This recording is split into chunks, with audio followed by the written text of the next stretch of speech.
It was the last Sunday of September, a night with just enough chill in the air to make the train windows fog over. 21-year-old Emily Carter was tired but in good spirits, having spent the weekend visiting friends at a small liberal arts college 2 hours south of her own. She had packed light, a navy blue canvas bag with her laptop, a few clothes, and a paperback book tucked into the side pocket. At 9:45 p.m., she boarded the northbound overnight train to Chicago, choosing a seat in car 4 near the window. She sent her roommate a brief text. On board. Weirdly quiet tonight. It would be the last message anyone received from her. Witness accounts later pieced together a partial picture. A middle-aged couple, seated several rows back, remembered seeing her with earbuds in, focused on her laptop screen. The conductor recalled scanning her tickets shortly after departure. For the first part of the journey, nothing appeared out of place. The train rolled past dimly lit small towns, the rhythmic sway of the carriage almost hypnotic. Most passengers were reading, sleeping, or scrolling through their phones. Emily seemed just another traveler making her way home, but the quiet she had texted about was real. Fewer passengers than usual, and long stretches where no one moved through the aisles. The timetable showed the train passing a rural station called Elliston at around 11:30 p.m. There were no scheduled passenger pickups there, only a brief slowdown to align with freight scheduling. Still, the stop was long enough for a few passengers to notice movement in the corridors. One woman later told police she saw a man in a worn jacket standing near the vestibule between cars, though she didn't recall seeing him board. Around this same time, the last confirmed sighting of Emily took place.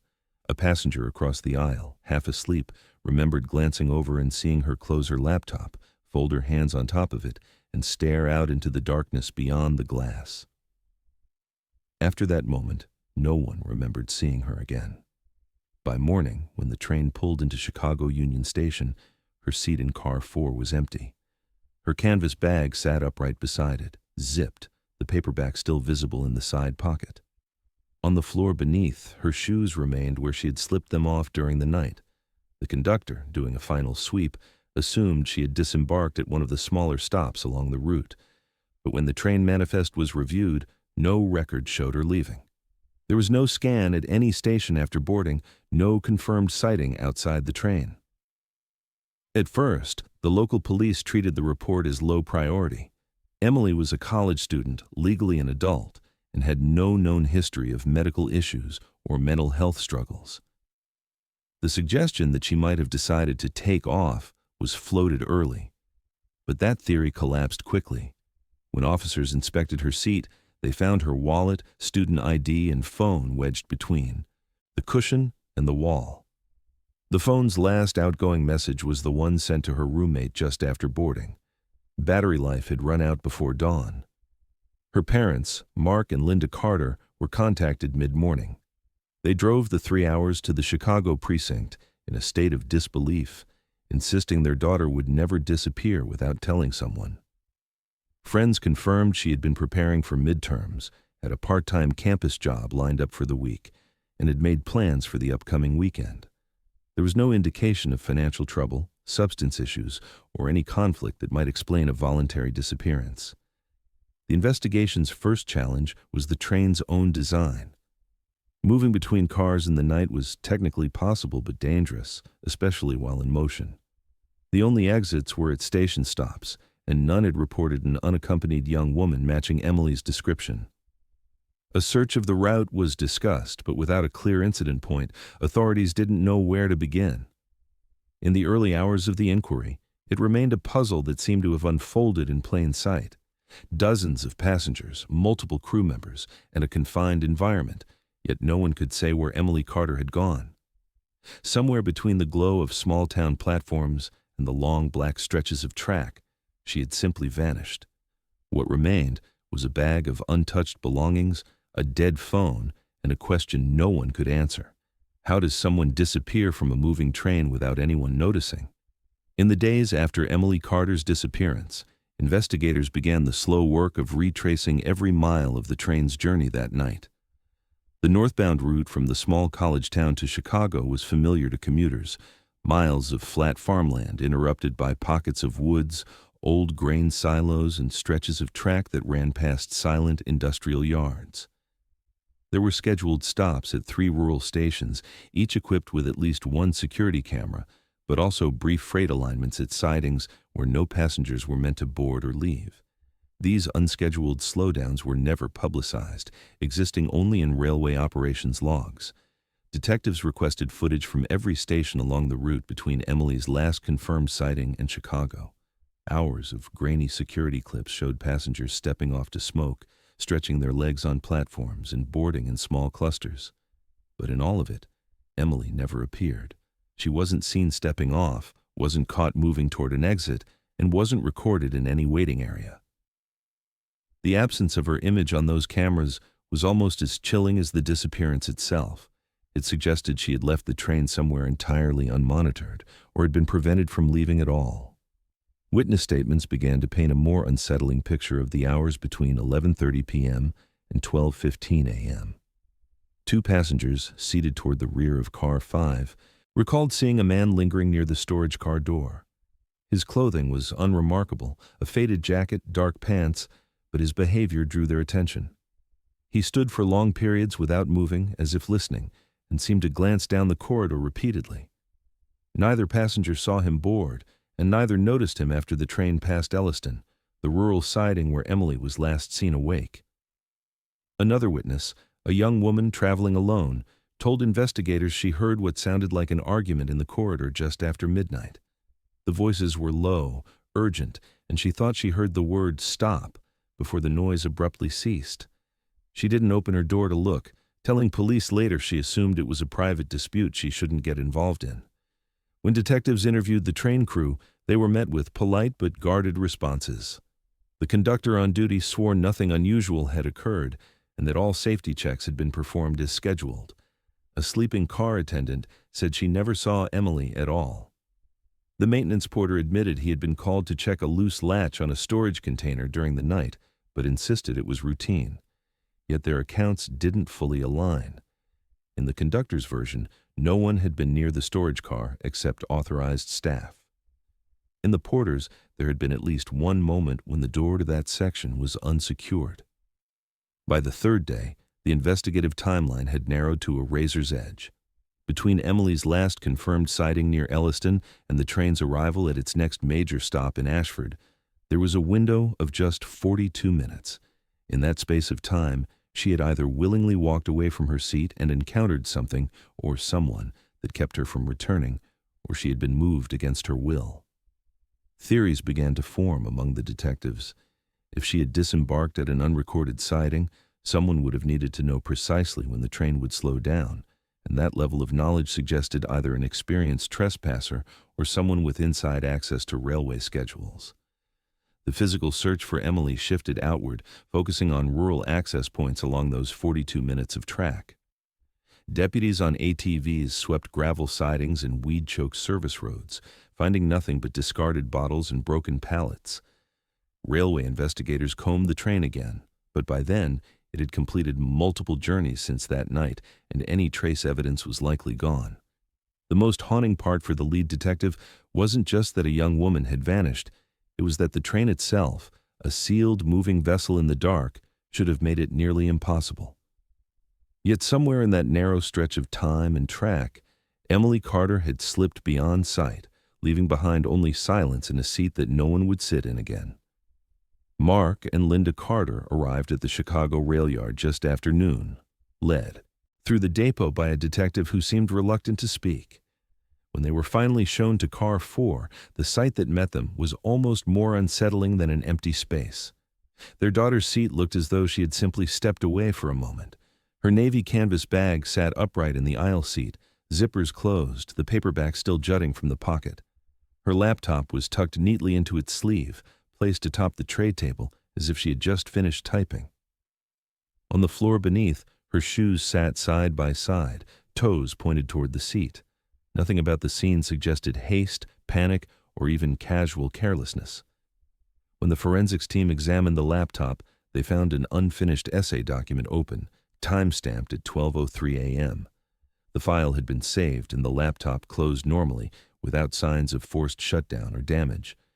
It was the kind of detail that felt impossible to ignore. A sudden stop mid-sentence, in the middle of the night, without explanation. Whoever or whatever had drawn Emily from her seat had done so in a way that didn't leave chaos behind. One of the crime scene technicians noted a faint smudge on the window beside her seat, possibly a partial handprint. But by the time specialists arrived, the train had already been through its standard cleaning cycle, the glass wiped down along with the armrests and tray tables. Whatever trace evidence might have been there was now only a memory, its meaning reduced to a note in a report. The Carters listened as investigators explained this, the mother gripping the strap of her purse until her knuckles whitened. The presence of her shoes became another haunting detail.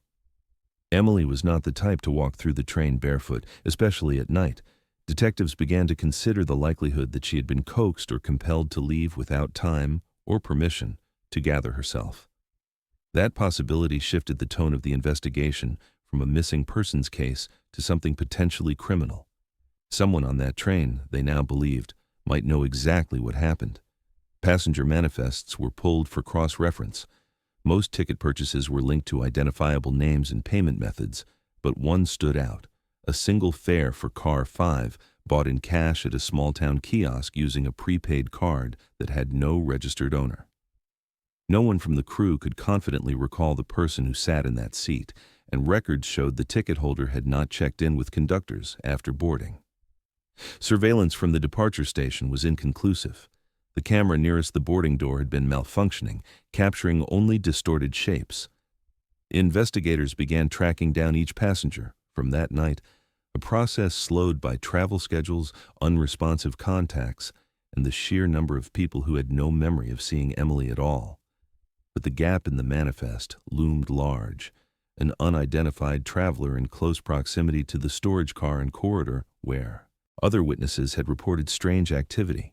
For Mark and Linda, the search became an exercise in suspended disbelief. Here was their daughter's life, paused mid-action, an essay left incomplete, shoes waiting on the floor, belongings untouched. Yet she herself had been erased from the scene. They were told the case might hinge on someone finally coming forward, a memory sparked by a detail they didn't realize was important at the time. But as the hours turned into days, that hope began to feel as fragile as the smudge on the glass. Once there, now wiped clean, leaving behind only the suggestion that something or someone had stood there in the dark. Railway safety officials were clear from the start. Moving between cars on a passenger train at night was dangerous even for seasoned staff. The vestibules were narrow, the steel flooring slick with condensation, and the noise of the wind made it almost impossible to hear anyone approaching. But when search dogs were brought in to work the train days after Emily's disappearance, their handlers noted something significant.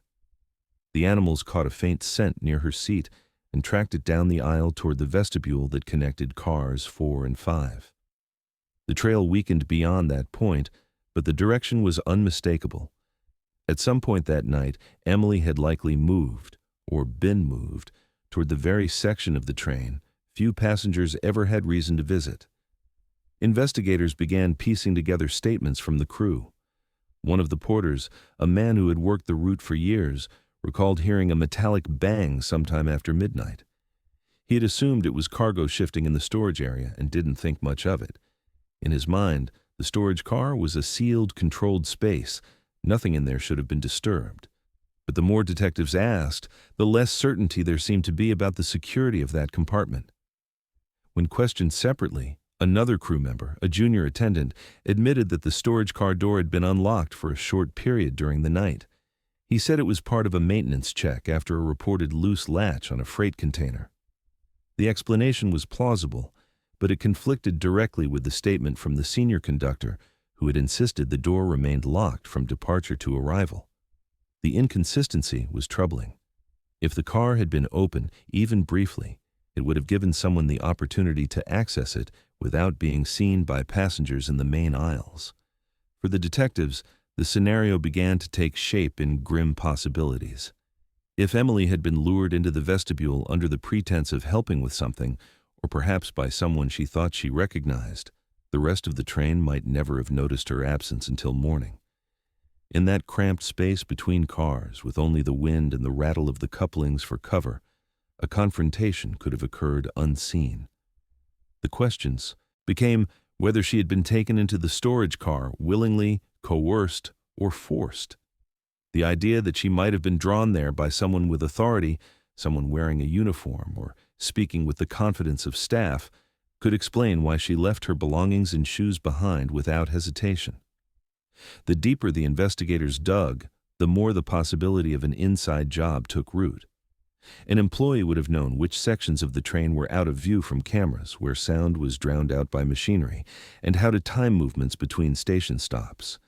It was knowledge that could be used to move someone from one car to another in under a minute, unseen by passengers in their cabins. Still, there was no definitive proof. The scent trail, already faint from days of cleaning and travel, could not be confirmed beyond the vestibule. The crew's conflicting statements raised suspicion, but fell short of direct evidence. And yet, the alignment of the bang in the night, the unlocked storage door, and the unexplained movement toward that section of the train formed a picture that was difficult to ignore. For Emily's parents, each new detail was both a lead and a fresh wound. The thought that their daughter might have been led away within arm's reach of others, her disappearance masked by the noise and rhythm of the train, was almost unbearable. And as investigators prepared to examine the storage car itself, one question hung heavier than the rest. If Emily had gone that way, what or who was waiting for her on the other side of that door? The storage car sat at the far end of the train, a long, echoing compartment where the hum of the rails was louder, the air cooler. It was meant for luggage too large to keep in the cabins, bicycles, and the occasional sealed freight container transported along the same route. Investigators entered with a precise plan, marking each section as they went. They worked methodically, opening passenger storage bins, inspecting freight crates, and photographing every surface. For all its space, the car offered no obvious signs of a struggle. There was no discarded clothing, no personal items tied to Emily, and no footprints distinct enough to lift. But in one corner, near a stack of shipping crates bound for a warehouse in Chicago, they found something that made them stop. One of the larger crates, stenciled with a freight company logo, bore a padlock whose surface was marred with fresh scratches. They weren't the normal wear from use.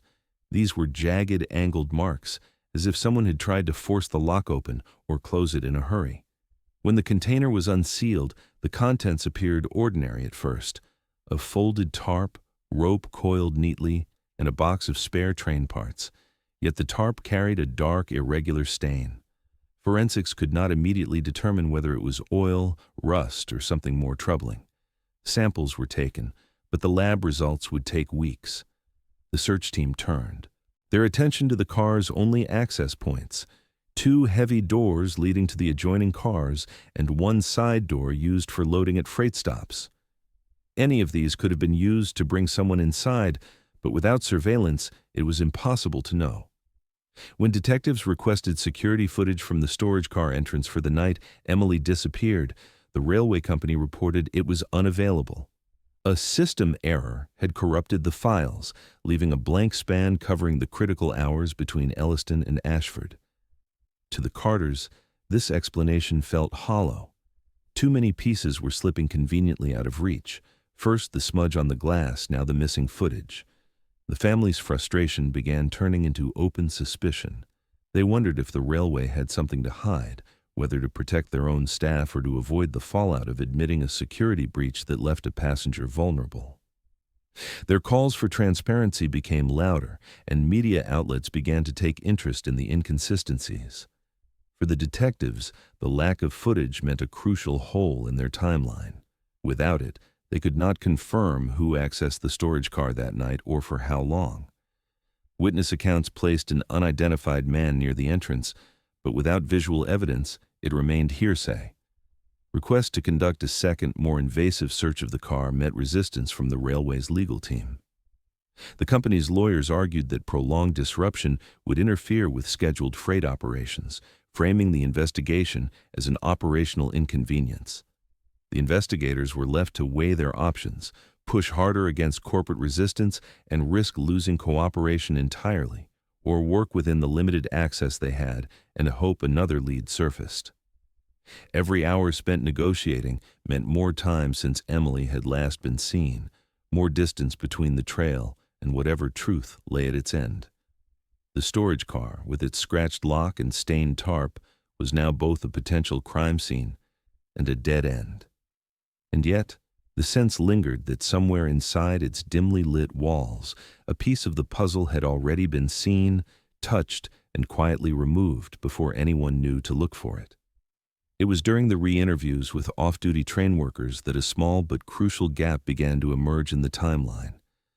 One of the junior attendants, speaking more freely now that he was no longer on the company's payroll, mentioned a brief period in the early hours when no one was directly monitoring the storage car. Crew rotations that night had been unusually tight, people covering extra duties, a mechanical issue in another car pulling staff away. But in piecing together the accounts, detectives discovered that for a span of roughly 12 minutes, the storage car and its vestibule were left completely unattended. It was a short window, barely long enough to register as significant at first, but it was enough time for someone to move through the space unseen, to open a door, or to take someone out of the train entirely.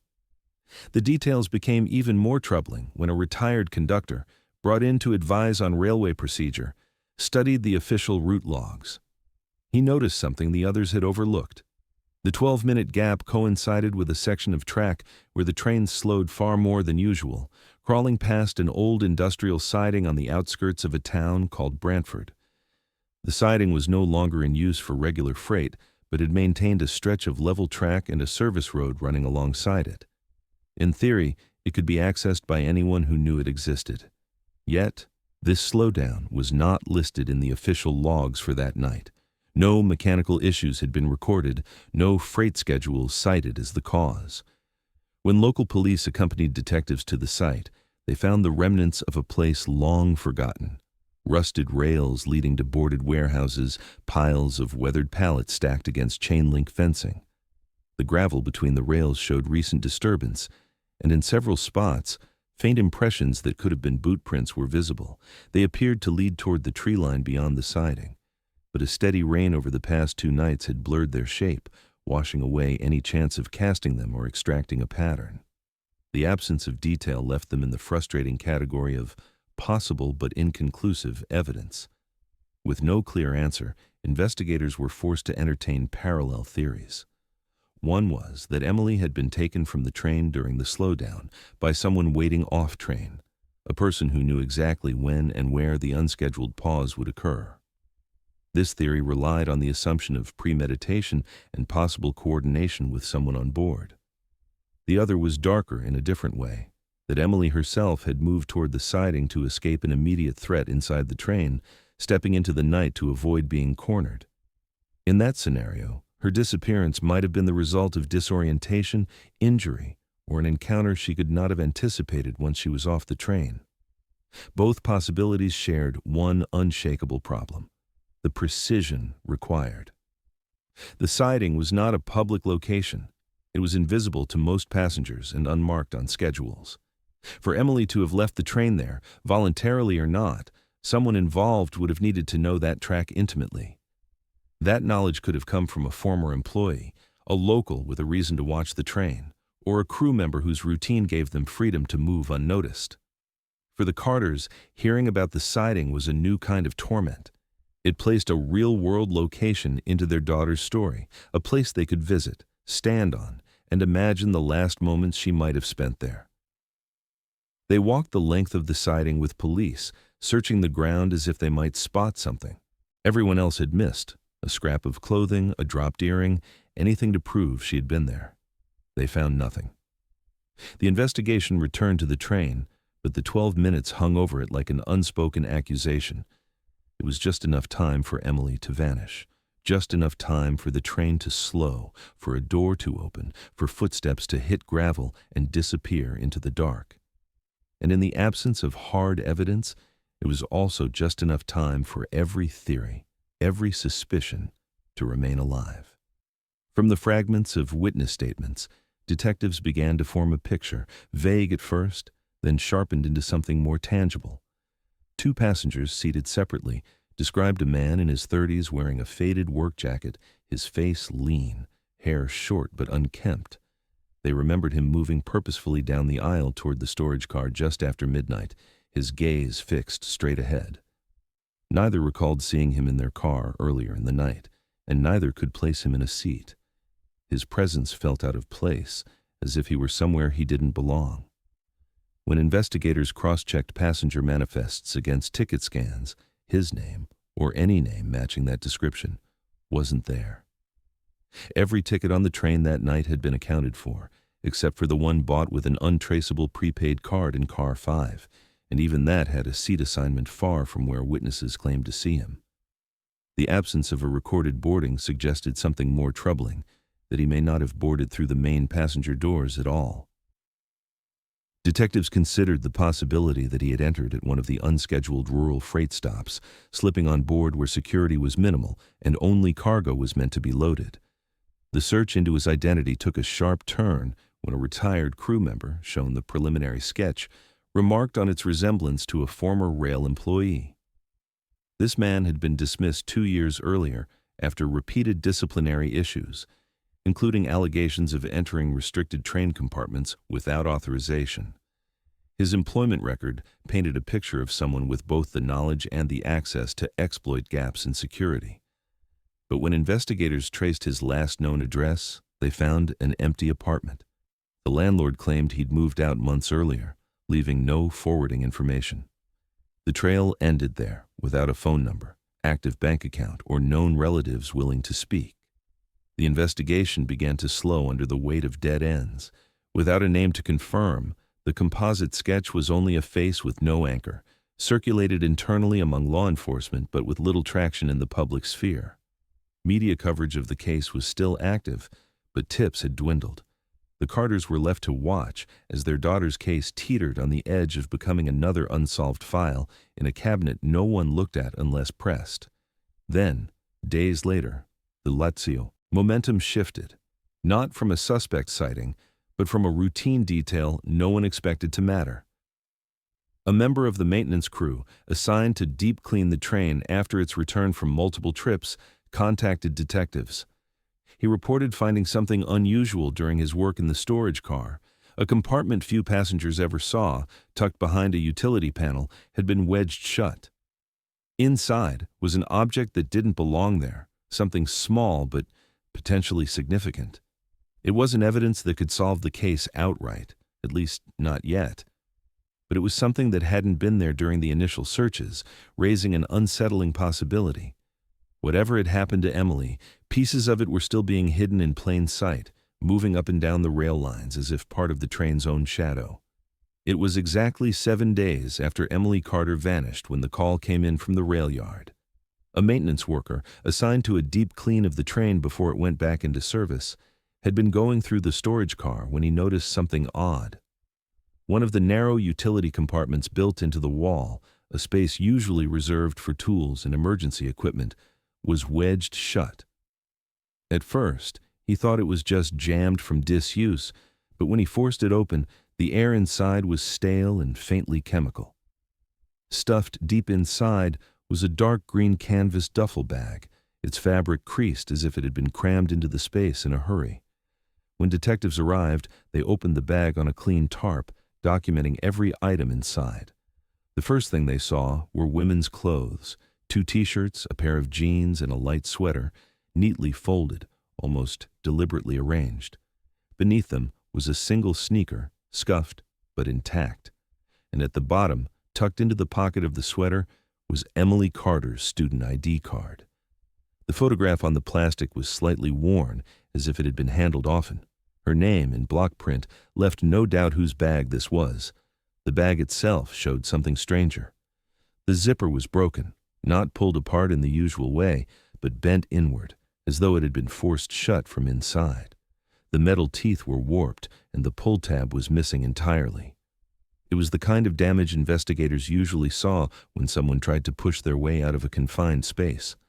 The unsettling implication was that the duffel might have been more than a container for belongings. It might have been used to restrain someone. Forensics moved quickly. Swabs from the fabric came back with faint traces of a sedative compound, the kind sometimes prescribed for sleep disorders, but also known to be misused as a fast-acting incapacitant. The concentration was low, too degraded to determine exact dosage, but it was enough to suggest that whoever had handled these clothes may have been under its influence. That detail transformed the bag from a forgotten item into a potential crime scene. What puzzled investigators most was the decision to hide it. If the person responsible had already removed Emily from the train, why risk stowing her belongings in a place that might later be found? Disposal off-train would have been easier, cleaner, and far less likely to connect back to the incident. The bag's location, wedged into a compartment no passenger would ever open, suggested one of two possibilities. Either it had been hidden there in haste during the night, with no chance to retrieve it later, or it had been deliberately left behind as some kind of message, though to whom, no one could say. When shown photographs of the find, Mark and Linda Carter immediately recognized the clothing. The sweater had been a birthday gift, the sneaker part of a pair she'd worn on countless runs near campus. Seeing them laid out under fluorescent lights, tagged and numbered, was almost harder than hearing she was missing. These weren't just possessions. They were fragments of their daughter's life, sealed away in darkness while the train continued its journey as if nothing had happened. Detectives now had a physical link tying Emily to the storage car, something they'd lacked since the beginning. But it also deepened the central mystery. If she had been alive when taken there, how had no one heard her? If she had been incapacitated, why the need for such a crude and desperate method of containment? And perhaps most haunting of all, why had the bag been left behind at all, as if the train itself had been carrying the last silent proof of her presence long after she was gone? The pressure on the railway company had been building for weeks. Reporters camped outside corporate offices, news segments replayed the same photographs of Emily Carter, and social media filled with demands for answers. At first, the company's official stance was one of procedural detachment. They were fully cooperating with authorities and deeply concerned about the safety of their passengers. But the discovery of the duffel bag found in a compartment only employees would have known existed changed the public conversation. Questions about security failures turned into accusations of negligence. And then, after days of avoiding further comment, the railway released a brief, carefully worded statement. It acknowledged for the first time that irregularities had occurred in the handling of storage car access on the night Emily disappeared. No details, no admission of responsibility, just the acknowledgement that something in their procedures had not gone according to protocol.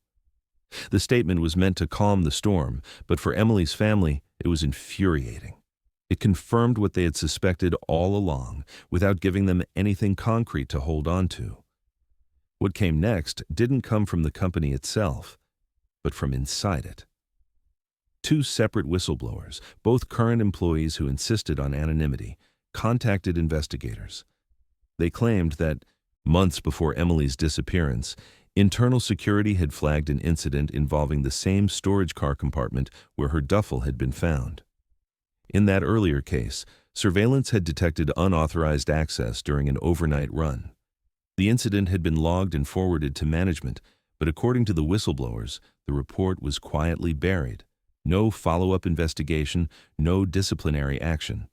The official reason given was that the footage was inconclusive, but both sources claimed there was enough there to identify the person responsible, and that person had not been removed from duty. When detectives tried to obtain this earlier security report, the company's legal team stalled, citing internal privacy matters and irrelevance to the current investigation. For Emily's parents, that resistance felt like stonewalling. They began to speak more openly to the press, accusing the railway of protecting its own image instead of protecting passengers. "They know more than they're saying," Mark Carter told one reporter, "and if they'd acted when they first saw something was wrong, maybe our daughter would still be here." As the case gained national coverage, theories about what might have happened on that train began to split into two main camps. One theory focused on organized crime, using the freight system to smuggle contraband, moving it under the cover of legitimate cargo. In that scenario, Emily's presence in or near the storage car might have been accidental. She could have seen or heard something she wasn't supposed to, becoming a liability to someone who couldn't afford to be identified. The freight manifest from that night was combed over by investigators, but every crate, container, and pallet on the official list was accounted for. If something illicit had been on board, it hadn't been declared. The second theory was more personal and in some ways more disturbing. It suggested that a single rogue employee, or someone with inside knowledge, had used the cover of routine train operations to target a passenger. The duffel bag, the broken zipper, the sedative traces all pointed to a level of preparation. This wasn't the work of someone acting on impulse. It was someone who knew the train's blind spots, who understood when security would be lax, and who had the confidence to move through restricted areas without drawing suspicion. The problem was, no definitive link between any specific employee and Emily's disappearance had been found. Background checks on current staff turned up nothing actionable. Former employees were harder to track, especially those who'd left under less than clear circumstances. The Carters found themselves living in the space between these theories, neither able to accept nor dismiss them. They pored over every public record, every scrap of leaked information. Linda Carter kept a binder of clippings, her notes in the margins growing, sharper with each unanswered question. The family hired a private investigator who pursued his own leads but ran into the same wall of corporate silence. Interviews with current employees were polite but cautious. Few were willing to risk their jobs by speculating about what might have happened that night. For the detectives still assigned to the case, the challenge was building something solid out of fragments. The man in the faded work jacket, the unscheduled slowdown at the Brantford siding, the missing storage car footage, the duffel bag. Each piece suggested a pattern, but the connections were circumstantial. Without a witness or physical evidence tying them together, the case risked slipping into permanent limbo. The railway's statement about irregularities became both a validation and a dead end. It proved there had been a breach, but it didn't identify who had caused it or what exactly had happened during those crucial hours. Even the release of the composite sketch of the unidentified man failed to produce a breakthrough. Tips came in, but none panned out. A few callers claimed to have seen someone similar in nearby towns, but the sightings were vague, and by the time investigators followed up, the trail had gone cold. The possible connection to the former employee fired for misconduct remained on paper only. Without proof he had been anywhere near the train that night, it couldn't be more than a working theory. In the months that followed, the Carters pressed for a formal inquiry into railway security practices, gathering support from other families who had experienced thefts, harassment, or suspicious incidents during travel. Their argument was simple. If the railway had acknowledged irregularities in Emily's case, how many other events had gone unreported or unresolved? The company responded with promises of improved training, upgraded cameras, and stricter key control for restricted areas. But none of those changes brought them closer to knowing what happened to their daughter. Theories continued to circulate in online forums, some detailed and methodical, others speculative to the point of fantasy. For every person convinced Emily had been targeted by organized crime, there was another who believed she had been the victim of a solitary predator hiding in plain sight. And for every person convinced she had been removed from the train alive, there was another who believed the truth was darker, that the answer might still be somewhere on that train, overlooked or deliberately hidden. The lack of definitive proof left the case suspended in a state of permanent uncertainty. For investigators, it was the kind of file that never really closed, but rarely moved forward, its updates growing less frequent with each passing month. For Emily's family, it was a wound that refused to heal, kept open by the knowledge that somewhere, within the railway's files, in the memory of a silent witness, or in the conscience of a person who had walked free from that train, was the truth. A truth that, for now, remained just out of reach, shielded by a wall of silence that no amount of media pressure or public outrage had been able to break. The search for Emily Carter stretched into the cold months, long after the leaves along the railway's rural stretches had fallen and the fields lay bare. By then, Every mile of track between her last confirmed sighting and the Chicago terminal had been combed, once by railway security, again by local police, and a third time by specialized search and rescue teams brought in at the family's request.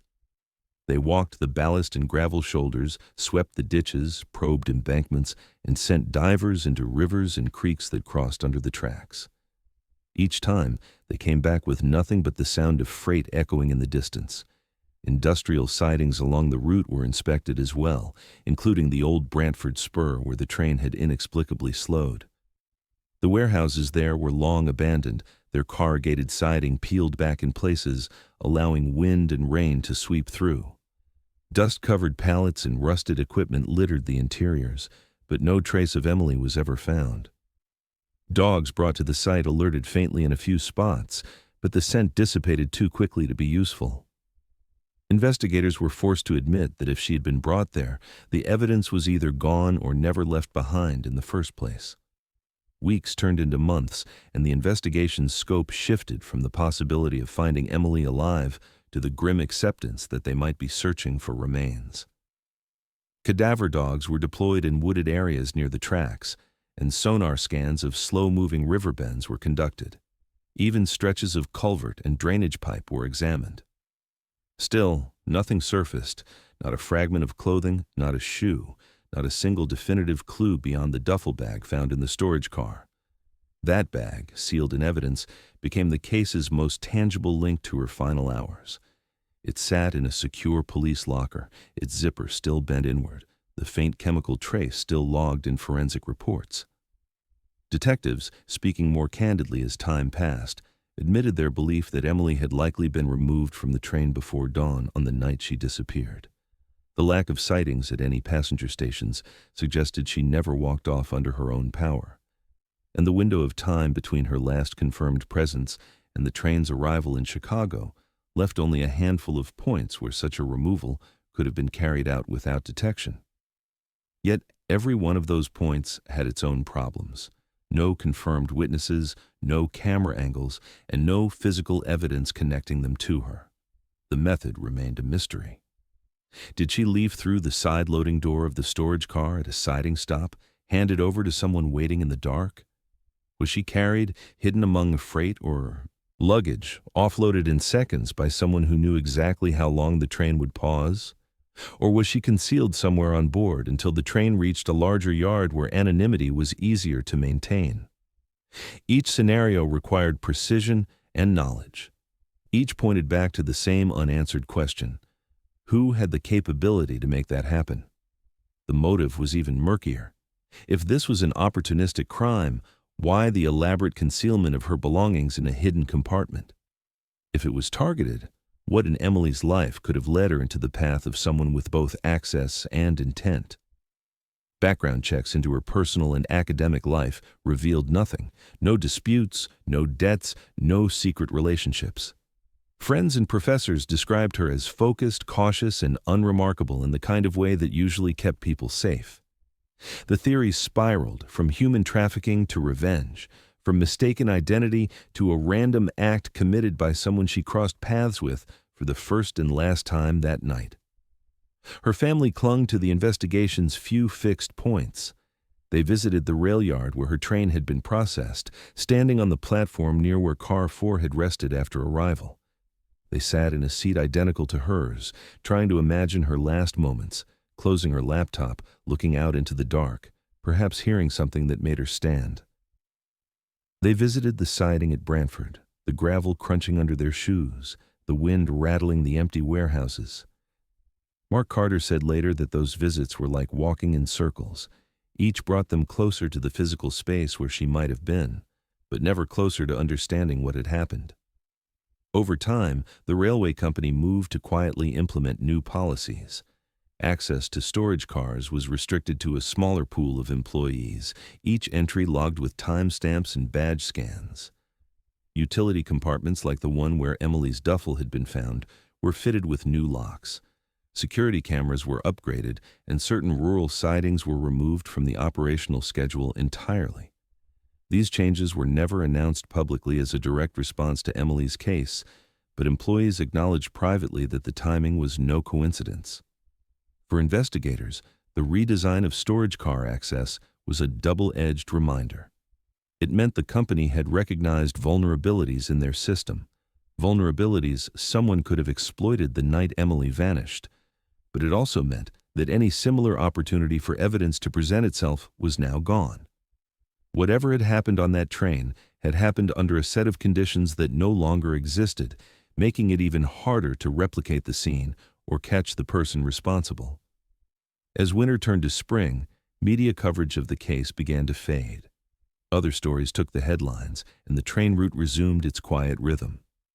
For passengers boarding Car 4, Emily Carter's disappearance was often just a fragment of a cautionary conversation, a story mentioned in passing before being pushed aside by more immediate concerns. But for her family, every passing train was a moving reminder, steel in motion carrying people from one place to another, the same way it had carried their daughter into the last night she was ever seen. Detectives kept the case technically open, revisiting it when new information surfaced, but the leads were infrequent and often insubstantial.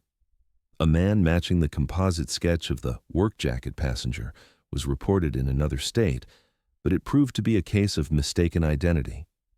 A recovered phone from a pawn shop turned out to belong to another missing person entirely. Even the duffel bag, retested with newer forensic methods, failed to yield fresh evidence. The sedative residue had degraded past the point of producing a specific match. With no definitive answers, Emily's seat on that train became something more than just a place where she had been.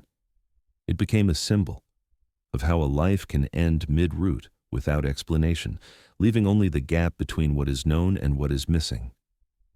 Passengers who learned of her story sometimes avoided that seat, while others sat there deliberately, as if to connect with the unanswered question it represented. For the Carters, photographs of the seat, taken the morning she was reported missing, were both unbearable and impossible to put away. In interviews, Linda Carter often repeated the same thought: someone out there knows exactly what happened. She believed that as firmly months later as she had the morning, she learned her daughter was gone. "Trains don't swallow people," she told a local paper. "Someone put her where she ended up, and that person is still walking around pretending nothing happened." It was that belief that kept the family from holding a memorial, from closing the chapter in any official way. Without a body, without an arrest, without even a confirmed cause, they refused to mark an ending that didn't exist. The duffel bag might have been the last thing Emily touched, but it wasn't the last piece of her they were willing to search for. They still hoped for the one call, the one confession, the one overlooked witness who might finally shatter the silence that had surrounded the case from the moment she stood up from her seat.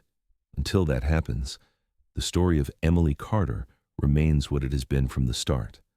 A life interrupted on an ordinary night, a train rolling through the dark, and a question that no investigation, no theory, and no passage of time has been able to answer.